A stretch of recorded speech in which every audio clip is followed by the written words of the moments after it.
Cauliflower fry చేసుకుందాము. దానికి first కాలీఫ్లవర్ని cut చేసి పక్కన పెట్టుకోవాలి.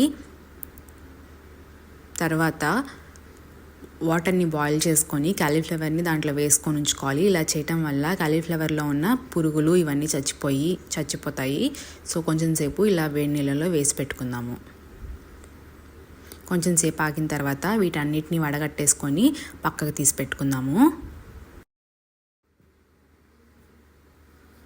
ఇప్పుడు మనం తాలింపుకి ఫస్ట్ బాండీలో ఆయిల్ తీసుకొని ఆయిల్ వేడైన తర్వాత మసాలా దినుసులు వేసుకుందాము. ఇవి నేను తీసుకుంటున్న మసాలా. అలాగే దీంట్లో మనం కొంచెం కరివేపాకు కూడా తీసుకుందాము.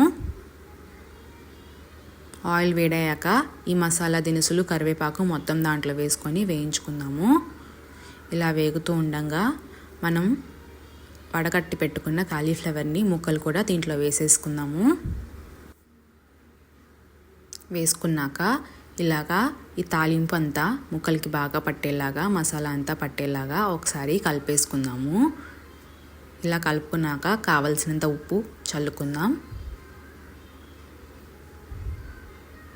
అలానే ఇంకొకసారి తిప్పి ఈ ఆయిల్లో కొంచెం వేగేదాకా వేగనివ్వాలి.